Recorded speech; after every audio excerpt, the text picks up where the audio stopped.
नमस्कार, जम्मू कश्मीर का ये बुलेटिन देख रहे हैं आप और मैं हूं प्रियंका आपके साथ। बुलेटिन की शुरुआत करेंगे साउथ कश्मीर से आ रही बड़ी खबर के साथ। आपको बता दें कि साउथ कश्मीर के शोपियां में जो एनकाउंटर शुरू हुआ है उस हवाले से अपडेट सामने आ रहा है कि शोपियां के नदीगाम इलाके में जो एनकाउंटर शुरू हुआ है, 2 मिलिटेंट्स की मौजूदगी वहां पर बताई जा रही है और शोपियां मुठभेड़ में 1 मिलिटेंट के मारे जाने की खबर अभी तक सामने आई है। मुठभेड़ स्थल के चारों ओर सुरक्षा बलों का तंग घेरा है और उसी के चलते जो एनकाउंटर थोड़ी ही देर पहले शोपियां के नदीगाम इलाके में शुरू हुआ था। अपडेट सामने आ रही है कि शोपियां एनकाउंटर में सुरक्षा बलों ने 1 मिलिटेंट को मारा है और आपको बता दें कि नदीगाम इलाका जहां पर एनकाउंटर हो रहा है उसमें पूरी तरह से रिहायशी इलाका है और जो सिविलियंस हैं उसे सेफली रेस्क्यू कर लिया गया है और 2 मिलिटेंट्स की मौजूदगी इसमें बताई जा रही थी, जिसमें से 1 मिलिटेंट के मारे जाने की खबर है और मुठभेड़ स्थल के चारों ओर सुरक्षा बलों का घेरा तंग हुआ है और उसी के चलते नदीगाम इलाके में जो मिलिटेंट्स में 2 मिलिटेंट्स के मौजूदगी खबर बताई जा रही थी, उसमें से 1 मिलिटेंट को सुरक्षा बलों ने मार गिराया है। और आपको बता दें नदीगाम इलाका जो पूरी तरह से रिहायशी इलाका है, तो सबसे पहले प्रायोरिटी रहती है कि जो वहां पर लोग रहते हैं, मुकामी लोग, उनको सेफली वहां से रेस्क्यू कर लिया जाए। तो जो सिविलियंस हैं उन्हें वहां सेफली रेस्क्यू कर लिया गया है और नदीगाम इलाके में लगातार ये जो मुठभेड़ है वो जारी है। ताजा तफसीलात आप तक पहुंचाएंगे क्योंकि इससे पहले खबर सामने आ रही थी कि दोनों ओर से गोलियों का तबादला जारी है। फिलहाल ग्राउंड पे क्या सिचुएशन है, आप तस्वीरें सीधा ग्राउंड पर से जो आ रही हैं वो अपनी स्क्रीन पर देख रहे हैं और नदीगाम इलाका है ये जहां पर सुरक्षा बलों और आतंकियों के बीच लगातार मुठभेड़ चल रही है। इस मुठभेड़ में 1 आतंकी के मारे जाने की खबर है और मुठभेड़ स्थल के चारों ओर सुरक्षा बलों ने जो घेरा है वो तंग किया हुआ है और कश्मीर घाटी में आतंक के खिलाफ सुरक्षा बलों का अभियान लगातार जारी है। तो साउथ कश्मीर के शोपियां का नदीगाम इलाका जहां पर मुठभेड़ चल रही है, मुठभेड़ के हवाले से 1 मिलिटेंट के मारे जाने की खबर सामने आ रही है। इस वक्त क्या सूरत हाल है, क्या ताजा तफसीलात है, थोड़ी ही देर में ग्राउंड का रुख करेंगे जहां पर इरशाद पहुंचे हैं हमारे संवाददाता और इरशाद बताएंगे कि फिलहाल वहां पर क्या सिचुएशन बनी हुई है और साउथ कश्मीर के शोपियां का नदीगाम इलाका जहां पर लगातार सुरक्षा बलों और आतंकियों के बीच मुठभेड़ चल रही है। तो चलिए रुख करते हैं शोपियां का। इरशाद हमारे संवाददाता हमारे साथ ज्वाइन कर चुके हैं। जी इरशाद, बताइएगा एनकाउंटर के हवाले से अभी तक क्या ताजा तफसीलात है? जी इरशाद, बताइएगा क्या ताजा तफसीलात है एनकाउंटर के हवाले से? देखिए, मैं आपको बता दूं, अगर बात किया जाए जो सुबह से ही जो है 34 RR को एक मुसद्दिक इत्तला मिली है कि नादीगाम एरिया में कुछ मिलिटेंट की नकल हरकत देखी गई और मैं आपको बता दूं कि जो ही फोर्सेज को ये इत्तला मिली कि उसके फौरन बाद जो है फोर्सेज ने उस गांव को अपने मुआसरे में लेकर तलाशी अभियान चलाया, जो कि फिर अभी जो है एनकाउंटर में चेंज हुआ है। ये बताया जा रहा है कि इस इलाके में जो है 2 मिलिटेंट छुपे होने की जो है आशा बताई जा रही है। मैं बता दूं कि 1 मिलिटेंट की फिलहाल जो है मारे जाने की खबर वो सामने आ रही है। फिलहाल मैं बता दूं कि फायरिंग जो है वो दोनों तरफ से बिल्कुल जारी है। जी, दोनों ओर से गोलियों का तबादला जारी है, 1 मिलिटेंट के मारे जाने की खबर है और क्या सोर्सेज के हवाले से कुछ पता चल पाया है और कितने मिलिटेंट्स की मौजूदगी वहां पर हो सकती है? देखिए, मैं आपको बता दूं कि जो ही इंशल में ये जो खबर जो फौज को मिली कि वहां पे जो 3 मिलिटेंट बैठे हैं, मैं आपको बता दूं कि यही बताया जा रहा है कि पुलिस ने जो ये बताया जो कि है इस इलाके में जो है 3 मिलिटेंट की मौजूदगी है। और मैं आपको बता दूं कि हालांकि अगर बात किया जाए सिक्योरिटी आर्मी के साथ साथ जम्मू कश्मीर पुलिस भी यहाँ पे एसएसबी शोपियान खुद इस चीज को मॉनिटर कर रहे हैं कि ताकि और कोई मिलिटेंट इस इलाके में छुपे ना हो। मैं आपको बता दूं कि फिलहाल इस एरिया को जो है बिल्कुल सील कर दिया गया, हर एंट्री और एग्जिट पॉइंट को यहाँ पे सील कर दिया गया है। यही बताया जा रहा है कि 2 मिलिटेंट अभी भी इस इलाके में छुपे हो सकते हैं। जी शुक्रिया इरशाद ज्वाइन करने के लिए। तो जिस तरह से बताया इरशाद ने कि 2 और मिलिटेंट्स की मौजूदगी वहां पर बताई जा रही है। 1 मिलिटेंट अभी तक मारा गया है और दोनों ओर से गोलियों का तबादला अभी भी जारी है।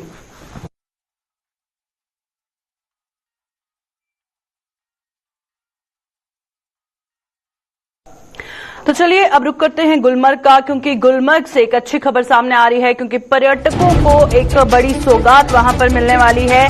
गुलमर्ग और टंगमर्ग में भारी ठंड में भी पर्यटकों का जमावड़ा लगा हुआ है। 0 से -9 डिग्री तक तापमान जो है वहां पर है, और पर्यटकों में फिर भी बहुत ज्यादा उत्साह वहां पर देखा जा रहा है। बर्फबारी का वो लुत्फ उठा रहे हैं। इसी बीच एक अच्छी और राहत भरी खबर पर्यटकों के लिए सामने आ रही है कि गुलमर्ग में पहले इग्लू हट का निर्माण हो रहा है। तो पर्यटकों को जल्द एक बड़ी सौगात मिलने वाली है। पहले ही गुलमर्ग की अगर हम बात करें तो world wide famous tourist destination है। हर कोई यहां पर आना पसंद करता है, और बहुत ज्यादा तादाद में इस बार भी जो पर्यटक हैं वहां पर पहुंचे थे, जो बर्फबारी का वहां पर लुत्फ उठा रहे हैं, और काफी ज्यादा वहां पर एंजॉय करते हुए तस्वीरें हमने देखी कि इस सीजन में गुलमर्ग से जो सामने आई।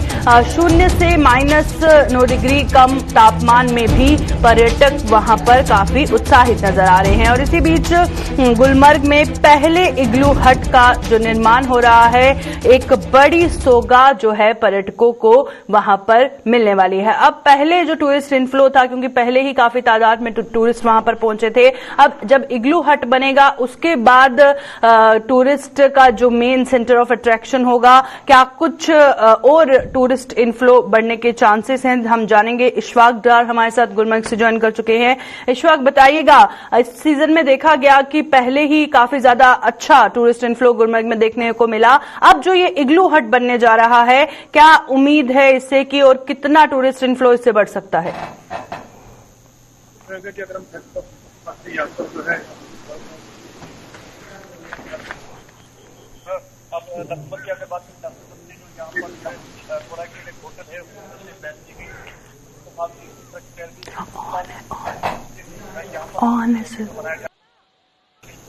बात नहीं आएगी। लग रहा है साधन होंगे, क्योंकि शिक्षा का सबसे बड़ा ऊंचाई जो है, लंबाई जो है 40 के करीब होगी। यहाँ पर पूरा जो तस्वीर का जो हेरिटेज है वो यहाँ पर रखा जाएगा, और उसी तरह से यहाँ पर सैयाहों को जो है राजी करने के लिए और अगर हम की बात करें, यहाँ पर जो आज रात का जो है तापमान जो है वो कहीं ना कहीं गिरावट यहाँ पर 9.6 गुलमर्ग में तो यहाँ पर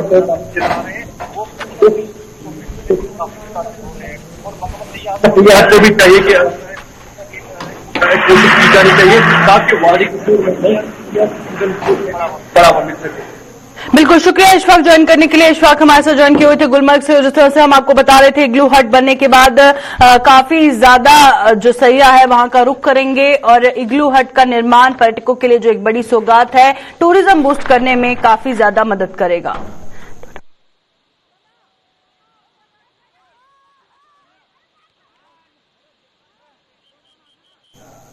तो चलिए अब रुक करते हैं डोडा का, क्योंकि डोडा से खबर सामने आ रही है कि डोडा में ट्रैफिक पुलिस ने जिम्मेदारी के प्रति आंखें मूंदी है। वो कैसे, आपको बताएंगे। फुटपाथ पर शान से 2 पहिया वाहन पार्क लोग कर रहे हैं, और डीसी कार्यालय के नजदीक भी सरेआम फुटपाथ का दुरुपयोग हो रहा है।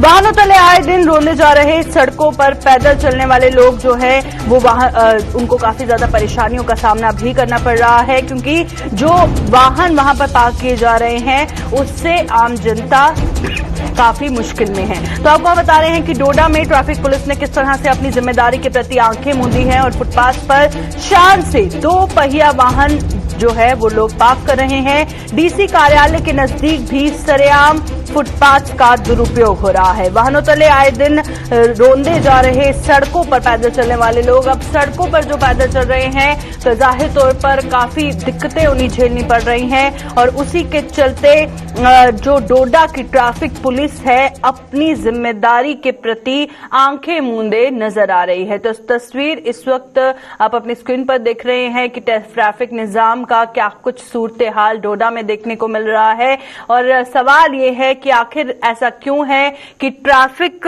पुलिस की नजर इस पर नहीं जा रही है। जो फुटपाथ पर लोगों ने अपने 2 पहिया वाहन बड़ी शान से लगाए हुए हैं, कोई उनको पूछने वाला नहीं है, और जिस तरह से उन्हें किसी तरह का कोई खौफ नहीं है। आप साफ तौर पर स्क्रीन पर देख रहे हैं डोडा से जो तस्वीरें सामने आ रही हैं, फुटपाथ पर किस तरह से वाहनों को पार किया गया है। तो चलिए रुक करते हैं डोडा का। वसीम हमारे साथ लाइव ज्वाइन कर चुके हैं। वसीम, बताइएगा क्यों आखिरकार अभी तक ट्रैफिक पुलिस की नजर नहीं गई है, और अगर नजर गई है तो इसे अनदेखा क्यों किया जा रहा है?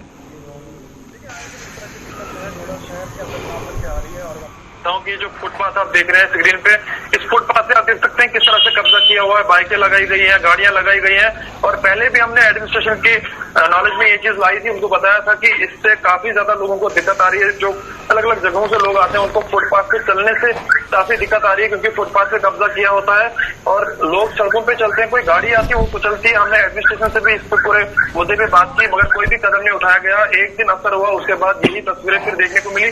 तो कहीं ना कहीं ट्रैफिक पुलिस को एक्टिव होना पड़ेगा, और हम देख रहे हैं कि ट्रैफिक पुलिस अच्छा काम डोडा के अंदर कर रही है, चलान भी कर रही है, स्टिकर चलान अब यहाँ पे हो रहे हैं। मगर इन जो बाइक्स वहाँ पे लगती हैं, इनलीगल तौर पे बाइक्स लगती हैं, इनके ऊपर भी कानूनी कार्रवाई होनी चाहिए और लोगों को कहीं ना कहीं राहत की सांस मिल सकती है। किसी ट्रैफिक डिपार्टमेंट के ऑफिशियल से आपने बातचीत करने की कोशिश की, उनका क्या टेक था इस पे? देखिए, अभी कोई बातचीत नहीं हुई है, मगर इससे पहले हमने जो ट्रैफिक पुलिस से बात की थी, उन्होंने यही बताया था कि जल्द से जल्द इन पे कार्रवाई होगी, मगर अभी तक कोई भी कार्रवाई नहीं हुई है। और आप देख सकते हैं कि फुटपाथ पे किस तरह से कब्जा जमाया हुआ है। तो कहीं ना कहीं जो चलने वाले लोग हैं, जो फुटपाथ पे चलते हैं लोग, उनको काफी दिक्कत आ रही है। ये उन लोगों की बाइक्स वहां पे लगती हैं जो डिपार्टमेंट में काम करते हैं, जैसे पीटीडी डिपार्टमेंट है, हेल्थ का अमला है, अलग अलग डिपार्टमेंट जो है, उन लोगों की बाइकें वहां पे लगती हैं। तो इससे कहीं ना कहीं जो चलने वाले लोग हैं उनको काफी ज्यादा परेशानी आ रही है। और डिप्टी कमिश्नर डोडा के ऑफिस के बाहर, एसएसपी डोडा के बाहर जो ऑफिस है, उनके बाहर जो है इस तरह की दिक्कत लोगों को आ रही है। तो मुझे उम्मीद है कि इस खबर के बाद एडमिनिस्ट्रेशन एक्टिव होगी, ट्रैफिक पुलिस एक्टिव होगी। जी बिल्कुल, शुक्रिया वसीम ज्वाइन करने के लिए। तो वसीम, जिस तरह से तस्वीरें ये दिखा रहे थे डोडा से और बता रहे थे कि इस पर कोई भी एक्शन लेता हुआ नजर नहीं आ रहा है, और उम्मीद है इस खबर के हाईलाइट होने के बाद इस पर नजर जाए, और जो पैदल चलने वाले लोग हैं, क्योंकि फुटपाथ पैदल चलने वाले लोगों के लिए होता है ना कि व्हीकल्स को पार्क करने के लिए, तो इसके बाद इसी उम्मीद के साथ कि पैदल चलने वाले लोगों को परेशानी ना आए और इन पर कड़े से कड़ा एक्शन लिया जाए।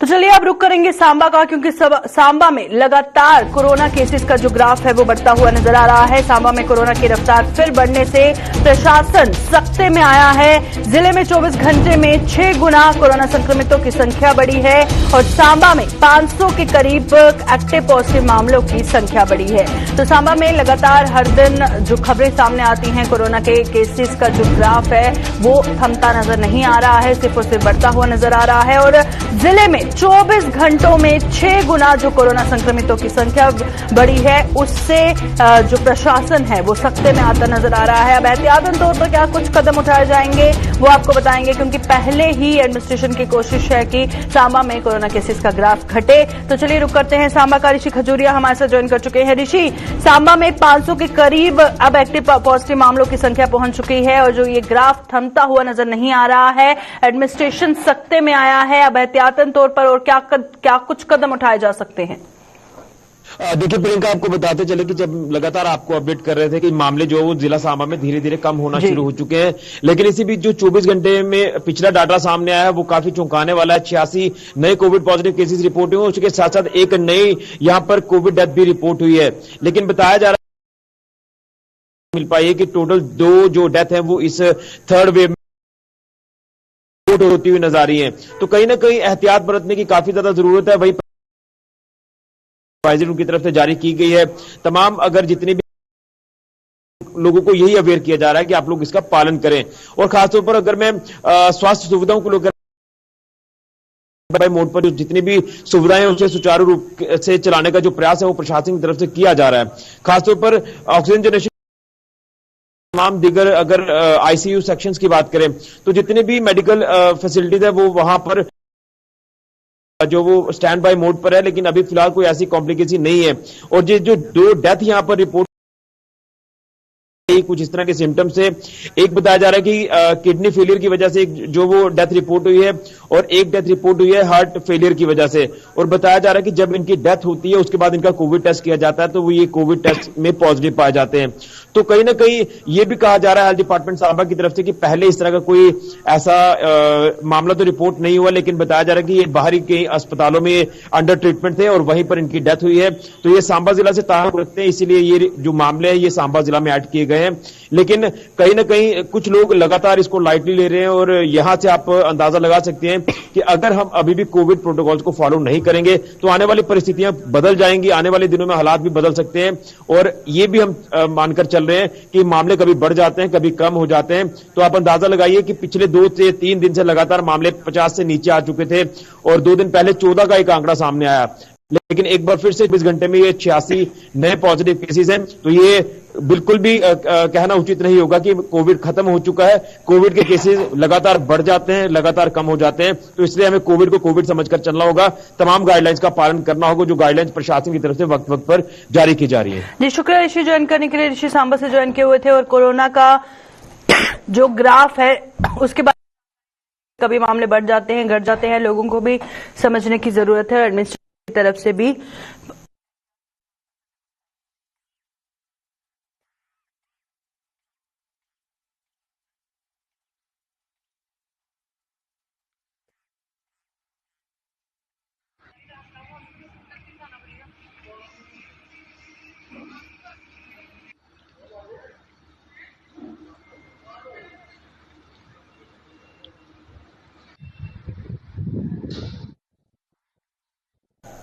मौजूदा समय में अभी कोरोना के ओमिक्रॉन का खतरा टला भी नहीं है कि न्यूको वेरिएंट पर विश्व भर में चर्चाओं का दौर शुरू हो गया है।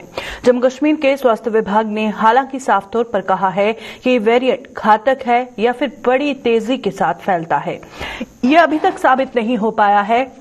लिहाजा लोगों का इसका डर दिलो दिमाग से निकालकर ओमिक्रॉन वेरिएंट से बचाव के लिए ही कोविड एप्रोप्रिएट बिहेवियर का पालन करना चाहिए। आपको बता दें कि चीन के वैज्ञानिकों ने अपनी रिसर्च में कहा है कि दक्षिण अफ्रीका में सामने आया वेरिएंट न्यूकोव सबसे ज्यादा तेजी से फैलता है और ये काफी घातक भी साबित हो सकता है।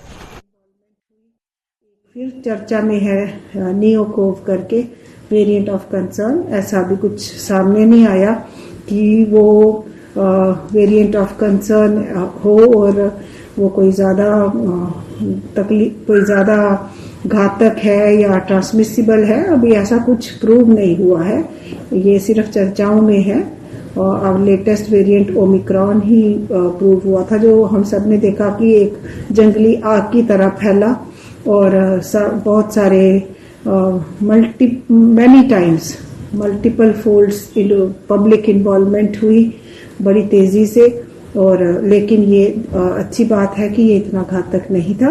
इसने नुकसान तो किया, लेकिन वो किया उन इम्यूनो कॉम्प्रोमाइज्ड वर्गों में जो बहुत छोटी उम्र के बच्चे या बहुत ज्यादा उम्र के लोग, जिनमें ज्यादातर कोमॉर्बिडिटीज थी, उनमें ये घातक भी सिद्ध हुआ।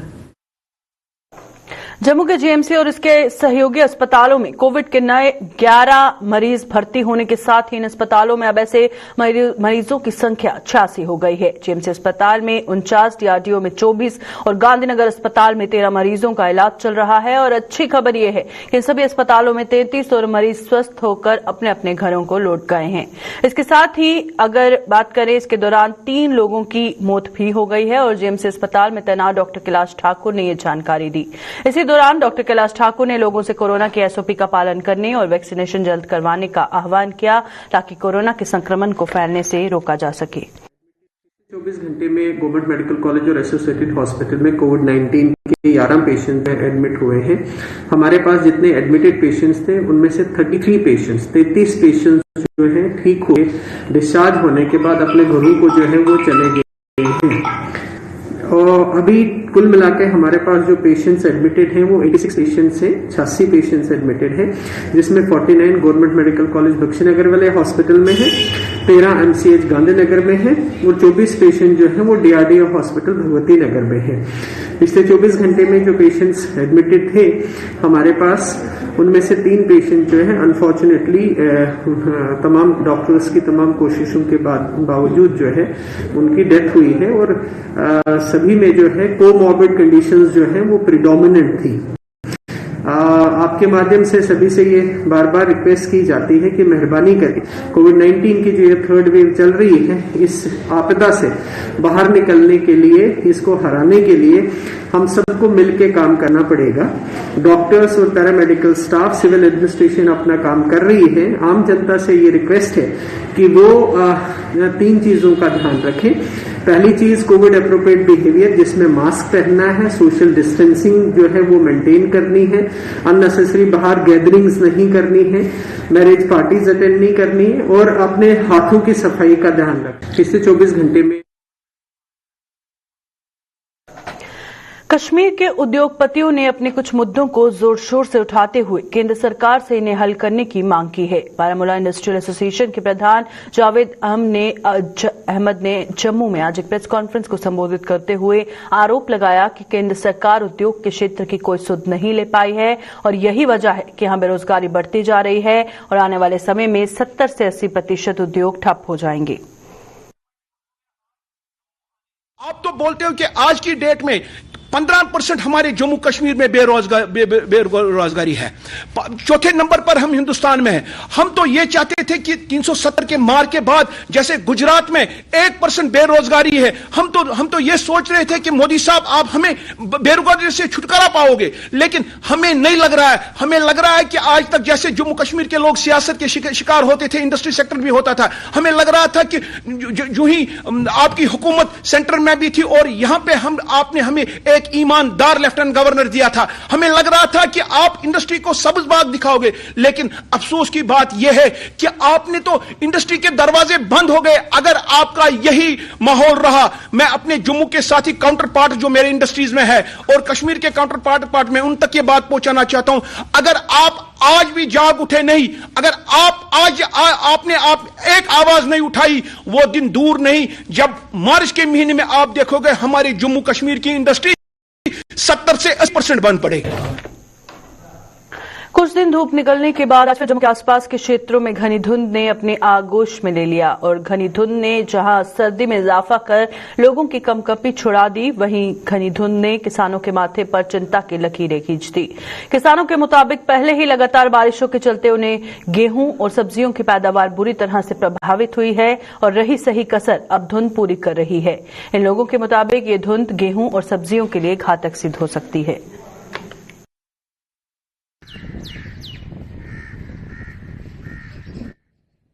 महाराज कोरे के बारे महाराज अं कहना चाहते हैं कि जो कोरा बहुत ज्यादा कोरा पै गया अज फिर साढ़े इतने अपने जम्मू क्षेत्र च जोड़े अपने ग्रामीण क्षेत्र ने इनके बहुत ज्यादा ठंड हो गई। अज फिर काफी दिन तो परेश शैल धुप चढ़ी ही, मगर अज फिर बहुत ज्यादा धुंध पै गई है।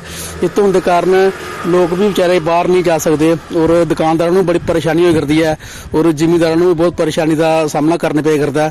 तो धुंध जी है बहुत ज्यादा पै गई है, और क्या बहुत ज्यादा होती है, और ठंड नाल लोगों का बहुत बुरी हालत हो करती है। इस टाइम सर्दी सब्जियां वास्ते साडे फसल है, फसल वास्ते भी धुंध जी है। पहले बारिशां हुई बड़ियां, बारिशां कन्नै भी साडी कणकां जी थोड़ी खराब हो गई ने, हुण कोरा पे करदा है। साडी सब्जियां जी ने जां जी कणक है उस खाद खूद स्प्रेयां करनियां ने, तो सानू बहुत नुकसान का सामना करने पे करदा है। पक्के घर का सपना हर कोई देखता है, लेकिन देश में कुछ ऐसे भी लोग हैं जो खराब आर्थिक स्थिति के कारण अपना ये सपना पूरा नहीं कर पाते। इन लोगों ने इस सपने को साकार करने के उद्देश्य से मौजूदा केंद्र सरकार ने प्रधानमंत्री आवास योजना की शुरुआत की थी, और इस योजना से जहां कुछ लोगों के सपने साकार हुए, लेकिन कुछ लोग अभी भी इंतजार में हैं। इन लोगों में से कुछ हैं जम्मू के ब्लॉक बशना के गांव खेरी के लोग, जिनका अभी भी पक्के मकान का सपना साकार नहीं हुआ। पक्का मकान न होने के कारण इन लोगों को बड़ी दिक्कतों का सामना करना पड़ता है। बारिश का पानी इन लोगों की छतों से टपकता है, और जब तूफान आता है तो इन लोगों की सांसें अटक जाती हैं। इन लोगों के मुताबिक कई बार प्रधानमंत्री आवास योजना के लिए आवेदन कर चुके हैं, लेकिन अभी तक सिवाय आश्वासनों के उन्हें कुछ नहीं मिला।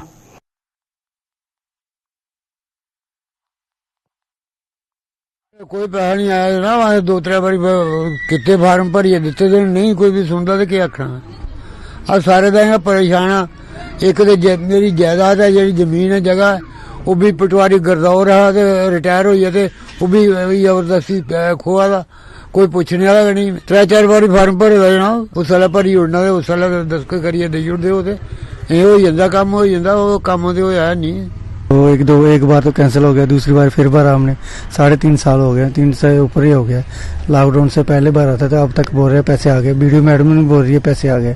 3-4 बार उधर भी गए, बीडीओ मैडम के पास भी गए, बोलते पैसे आ गए। तो उन्होंने साइन सून भी करवाए थे, अभी तक नहीं पैसे आए। कितने बारी फार्म भरा था आपने? सर 2 बार भरा था, एक बार कैंसिल हो गया था, दूसरी बार फिर भरा। कितने साल हो गए आपको ये फार्म भरे? सर लॉकडाउन से पहले भरा था, 2019 में भरा था। क्या कहेंगे सर आप इसके? सर क्या कह सकते? हाँ, पैसे नहीं आए, 2 बार फॉर्म भरा, रिजेक्ट हो गया। और जब तूफान आता है ना, बारिश आती है, तब डर नहीं लगता। जब तूफान आता है ना, तब सांस अटकती है। हाँ, तब सांस अटकती है। फिर कहते हैं कि कहाँ जाएं, पर किसी को कोई थोड़ी ना जगह देता है अपने घर। तो हम बस यही कहेंगे कि हमें भी देखो, सबको देख रहे हो, हमें भी देखो। मेंढक के गोलक इलाके में देर रात एक चाय की दुकान में गैस सिलेंडर फटने से दुकान में आग लग गई। देखते ही देखते इस आग ने एक और दुकान को अपनी चपेट में ले लिया और इस घटना की सूचना मिलते ही पुलिस और दमकल विभाग के जवान मौके पर पहुंचे और आग पर काबू पाया। हालांकि गनीमत ये रही कि इस हादसे में कोई जानी नुकसान नहीं हुआ है और न ही कोई घायल हुआ है। मेंढक के तहसीलदार गौरव शर्मा ने बताया कि पीड़ितों को मुआवजा देने की कार्रवाई शुरू की जा रही है। जैसे आपको पता होगा, ये बीती रात, पिछले रात कोई 3:30 बजे के करीब एक अनफॉर्चुनेट इंसिडेंट यहाँ मेंढक टाउन में गोलक आग बंगला के बिल्कुल नजदीक है, जहाँ 2 ब्लास्ट हुए और सब इलाके में भी पैनिक हो गया था कि क्या किस वजह से हुआ है। वो आवाज काफी आई थी और इसमें मुमताज अहमद सन ऑफ हिदायतुल्लाह, जो कि गोलक का ही रहने वाला है, मेंढक टाउन का, और दूसरी दुकान है शकील अहमद की, जो कि सीतापुर यूपी का रहने वाला है। इसकी कोई कंबलों की दुकान थी और मुमताज अहमद की टी स्टॉल था। तो उसके बाद रेवेन्यू टीम और पुलिस टीम और FIR मौके पे पहुंचे हैं और ये आग को बुझा दिया गया है। कोई जान का नुकसान नहीं हुआ, लेकिन जो नुकसान हुआ है और जल्दी से जल्द इनको हम मुआवजा दिलवाने की कोशिश करेंगे। अभी के बुलेटिन में फिलहाल इतना ही। दीजिए इजाजत, नमस्कार।